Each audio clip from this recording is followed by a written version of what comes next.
Hello, my friends, and welcome back to our second episode on Real Talk, Parents and Teenagers.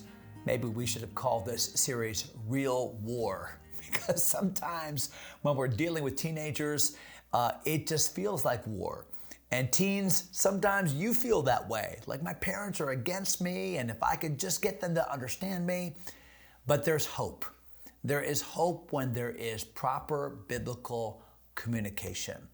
And that's what I want to talk to you about for the next 20 minutes or so. I want to talk to you about just communication. How can moms and dads and teenagers be in a room, be calm, talk, and actually accomplish something? It is possible, and it doesn't take a miracle. It just takes a commitment to some good Bible principles. So what we're going to do is give you 5 essential truths about communication. Whether you're the parent or whether you're the teenager, I really want you to listen. Now, what we did last week, we talked about authenticity. That what a parent wants in a teenager is just be real. I'm not expecting perfection. And the same thing, by the way, parent, what your teen wants in you is not a perfect dad or mom. There's no such thing. But just be real, be authentic. Be willing to admit when you fail. That's important as a leader. But today, let's talk about how better to communicate with each other, to tell the truth, the whole truth, and nothing but the truth. 5 essential truths about communication. The anchor passages that we've chosen for this week, here they are, James 3, the great passage about the tongue. James 3, verses 1 through 12. Matthew 12, verses 33 through 37. That's the passage about out of the abundance of the heart, the mouth speaks. And then Proverbs 15 is a really good passage, especially the first 4 verses. Proverbs 15, verses 1 through 4. And then James 1, verses 19 and 20. That we ought to be slow to speak, slow to wrath, quick to hear, quick to listen. And that really starts off our lesson with point number 1. So when it comes to communicating between parents and teenagers, I think first of all, we need to understand that listening is the starting point. Listening is the starting point. I'm afraid that in many conversations that parents have with teenagers, nobody is really listening. A teenager is passionately making his plea. A parent is passionately trying to give his opinion or talk about what's wrong or why, and neither one is listening to either one. Have you ever been in those conversations where it seems that no one is listening and each person in the conversation is just waiting to get space to say what he wants to say? So it's not really about understanding the other person. It's all about, I want you to understand me. Maybe you've heard it said this way: seek to understand before you seek to be understood. Try to figure out where the other person's coming from. In many respects, put yourself in their shoes. What would you say, teenager, if you were the dad in this situation? If you were the mom? Mom, what would you say if you were the teenager in the situation? And really try to put yourself in the other person's seat. The verse I want you to think about is this, James 1:19. Let every man, that means every person, be swift to hear, slow to speak, slow to wrath. So when it comes to these conversations that we ought to be having, that we ought to be more intent in the conversation upon hearing what the other person says than we are about giving a speech or giving my reasons. So what then should be the environment for listening? I'll give you 4 thoughts here. What is a good and ideal environment for listening? Okay, number 1, I think that they're having the proper location. So when you're having a conversation about whatever the issue is, this is not fair, or here is an expectation we have, or we're really concerned about her or this or them or that. You know, what is important, I think, first of all, is that that conversation have a private location. I think sometimes parents, we make a mistake when we try to have that conversation with our teenager in front of other children, or within earshot of their friends, or in a public place where they're more concerned about how people are looking at them. So, boy, be careful about giving respect by choosing a private location. But not only the privacy of location, I would say even number two, the orientation of the setup of the meeting. Now, I don't want to make a huge deal about this, but understand this general principle, that men listen better with other men when they're side to side. That's why men love road trips, because they can both be looking out the windshield and yet they're talking. They can talk while they're golfing. They can talk while they're hunting. It almost helps for them to be side by side. Whereas women, generally, now I don't want to be so general that this applies to everybody, but as a general rule, women do better face to face. So I would just say, apply that. If you have to have that conversation with your teenage son, sometimes it's better to go on a walk together, play a round of golf together, take him on a road trip with you, because this is good. And this is good when it comes to a teenage girl, or maybe a mom and a daughter, that face-to-face time. So location, orientation. Number three, affirmation. I think it's important in every conversation, especially when you're going to talk about some things that are disagreements. I think it's important to affirm what you can that you agree on. For instance, you're my son and I love you, and nothing's going to change that. And I appreciate the fact that you are, and then praise the good that you can. Because a lot of times in conversations, we make it an all or nothing thing. Like, my parents are against me and they don't want me to be happy, and they're related to Adolf Hitler. And we just go crazy places in our mind. And what we need to do is affirm the relationship. And then I would say, number four, make sure there's an invitation to clarify. Here's a really good tip for having a conversation with anybody, but especially your teenager, especially with your mom and dad. And that is this: let people speak. Don't interrupt. Let them speak. You'll get your chance. I know you want to jump in and say, yeah, but I didn't say that. That's not fair.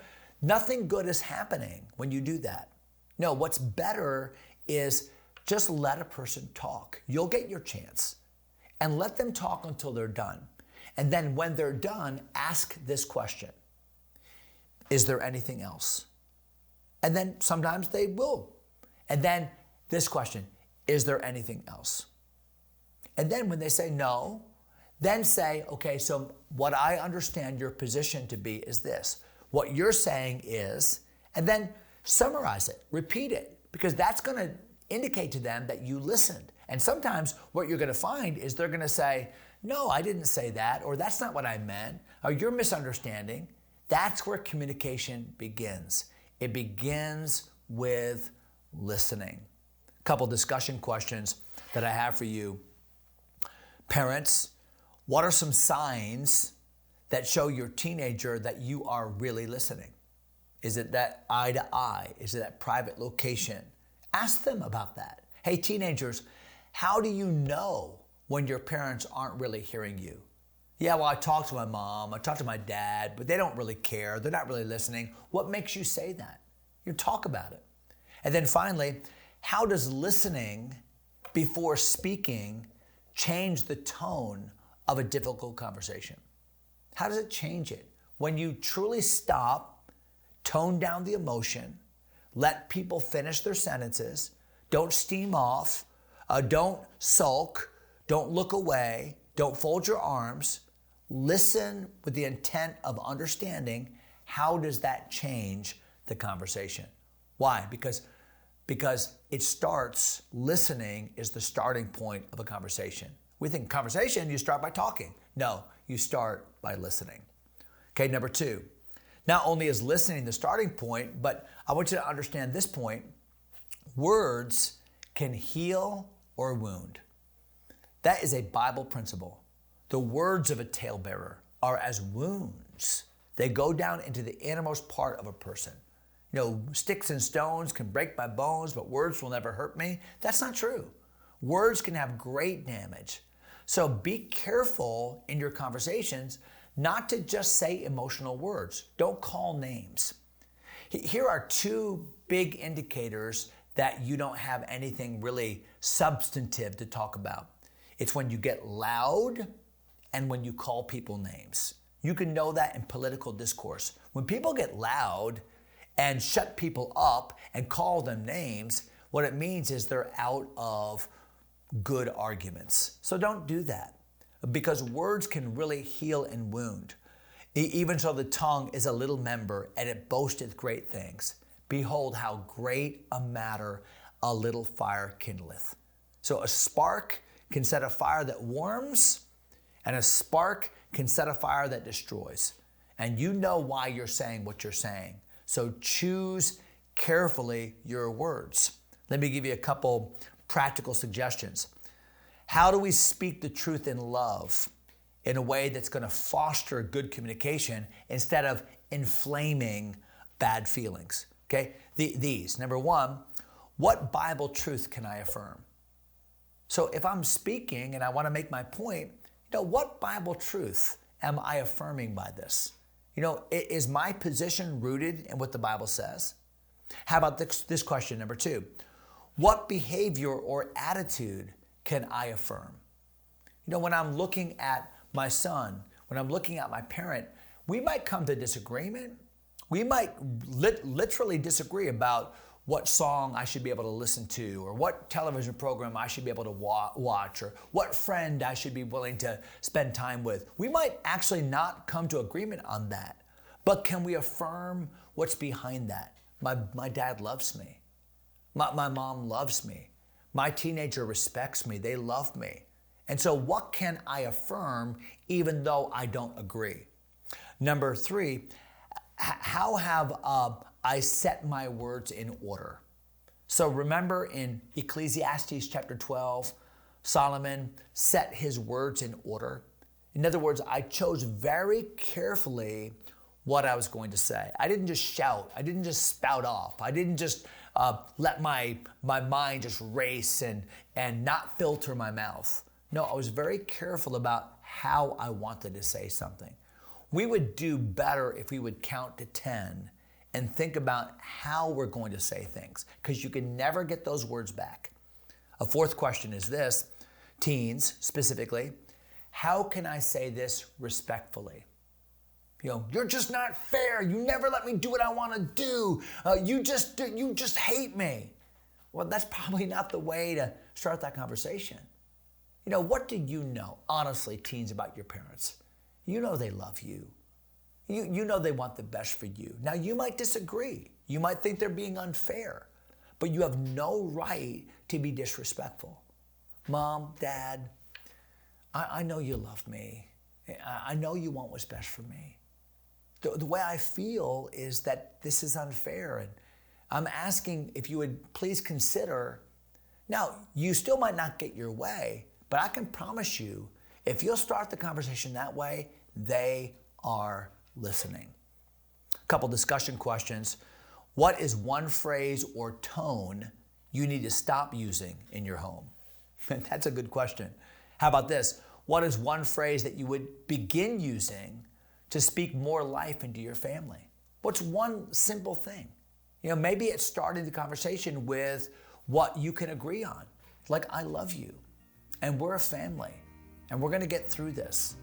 Think through how you say the things about which you disagree. That's important.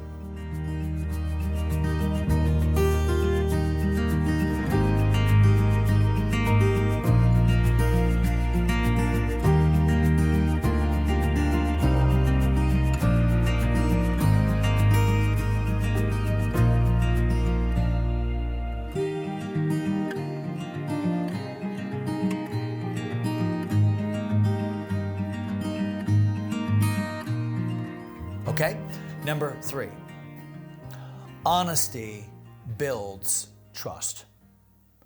Now, when it comes to having conversations, a lot of times we want to win the argument, and so we'll tell little half-truths. We won't tell the whole story. We want our parents to let us go to that person's house, so we don't want to tell them everything that's going to happen there or everything we suspect about that person's character. And let me just tell you something. Truth always eventually rises to the surface. It always does. And if you're selling something that is not entirely truthful, and then the truth comes out later, then what that does is that really harms your reputation.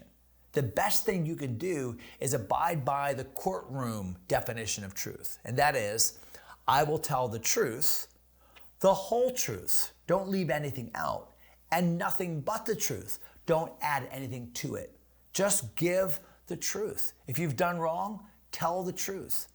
And tell the whole truth. Don't just tell your parents what you think they know or what you think they've found out. No. If you're dealing with an uncomfortable situation, just tell them the whole thing right now. Because that way it's out. Because when you only tell them what they already know, then when they find out other stuff later, they're always going to ask, well, what else is there? And what else is there? And what else is there? You can know that somebody is being honest when they tell you things that you could not have known without them telling you. That's when you know a person is being honest. So be honest. Why? Because honesty, as hard as it is to tell bad things about ourselves, moms and dads, that's us too.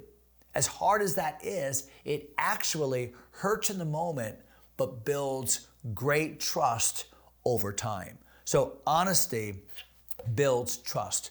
And can I just say this? Safe environments help us to be honest. The reason sometimes why teens aren't honest is because we just fly off the handle, or we use it as a battering ram against them. Just never let them forget it and always hold it over their head. So we have to create safe environments so that people can be honest, and then in honesty, that trust can be built, because transparency is always the friend of trust. So a couple discussion questions here. Parents, how can you create a safe place where your teen can tell you the truth without fear? Like, honey, you can tell me. And as much as dad might be disappointed, I would be more disappointed if you would be dishonest. So really value honesty with your kids. Prize that the highest. That's why James said, above all things, let your yea be yea and your nay, nay. In other words, the most important thing you can do is just tell the truth. So parents, fertilize that. And then teen, what kind of honesty do your parents most appreciate from you? Think about times when you have been painfully honest, and just how cathartic that is, how that really made the weight fall off your shoulders. And as much as you feared that discovery and feared that exposure, when it happened and when you told it, think about how that weight rolled off your shoulders. And that's important. Why do you think families often choose silence or half-truths? Because they're easier in the moment. But silence and just kind of hunkering away in your room, telling your friends your secrets and not your parents, that might work for the time being, but you're actually setting yourself up for disaster. So remember that honesty builds trust. Okay, number 4, tone and timing matter. Tone and timing matter. It's not just what you say, it's how you say it and when you say it. A lot of times the worst time to talk about a situation is right when it happens. Why? Because I'm full of emotion. I'm full of passion. I just want to shout. I just want to get off my chest. That's the time maybe to say, hey, I'm really angry right now. There are things I want to say. There's things I probably shouldn't say. So give me 15 minutes. Give me an hour. Go to your room, or we're going to meet and talk about this when your dad gets home. And for the time being, we're just going to call time out. That's wise. It's wise to defer that anger. Not to put it off indefinitely, because the Bible says that we should not let the sun go down upon our wrath. No, we need to deal with it, but sometimes don't deal with it right now. Timing matters. And then tone matters. Sometimes we say the right thing in the wrong way. We say it sarcastically. And sarcasm is not a good tool when it comes to weighty matters. Because sarcasm is almost a passive-aggressive way of yelling at somebody and then backing out and saying, well, I was just joking. So don't do that. Strive to not use innuendo. Strive not to use sarcasm. Strive to just say what you mean and mean what you say. A soft answer, the Bible says, will turn away wrath. And if you when in a conversation you feel yourself wanting to get louder or interrupt or be sarcastic, then ask the Lord to really help you to slow down and speak softer. And sometimes what you need to say is, son, listen, I'm really upset. And this is really hurting your mom and me. And you have no idea the burden we're carrying about this. And we love you. And we just want you to do what's right. Do you see how slowing down, toning down, and by the way, teenager, that's the same for you. Instead of screaming back and always having an answer and you don't love me and accusing and all those things, don't do that. You slow down. Mom, Dad, I really just want you to hear me. And I'm trying to be respectful. But can we talk about this? I mean, I'm telling you, that is a biblical principle that we often avoid. And we need to be careful to employ it. A soft answer turns away wrath. Emotions versus reason, it's always an unwinnable battle. If you're dealing with emotions that are not under control, it doesn't make a difference how reasonable the other side is, whether it's the parent or the teen. If a reason is arguing against emotion, emotion's going to win, even when emotion's wrong. So get your emotions under control. And then finally, and I'm so glad that you tuned in, I would say, just as an illustration of what I just said, don't be a thermometer. A thermometer gauges the temperature of the room and shows you. So a thermometer says, well, it's 95 degrees in here. No, don't be a thermometer and let the situation control your temperature. Be a thermostat. A thermostat is what regulates the temperature. I'm going to bring the temperature down. I'm going to cool this down. You be a thermostat, not a thermometer. And then finally, and I have some discussion questions there for you, but we won't, for sake of time, give them to you now. But finally, number 5, Christ is the model for godly communication. I love that. In each one of these lessons, I want to come back to the person of Jesus. Why? Because were it not for Jesus, there would be no hope. And Jesus wants you to have the closest relationship you possibly can. And Jesus is the way and the truth. He is the truth. Jesus is the Word, the communication of God. He's all about communication. And when you study the life of Jesus, Jesus wasn't interrupting people. Jesus let his critics and his opponents and people that the world thought were not worth it, not worthy, he listened. He allowed them to speak. He gave them opportunity. And we need to have a Christ-like spirit when it comes to our compassion, when it comes to our answers, when it comes to our listening, when it comes to the one that we're trying to emulate, the one that empowers us. And maybe a good prayer for you would be this: Lord Jesus, help me to be like you when I speak to my parents. Remember, when he was 12 years old, his parents didn't understand him. You're thinking, my parents don't understand me. Well, Jesus' parents didn't understand him. And yet Jesus submitted himself unto them. Luke chapter 2. And maybe parents like Jesus, you are facing followers, your own children, that don't understand you and that are fighting with each other and that are full of pride and making bad decisions. I mean, Jesus dealt with that too.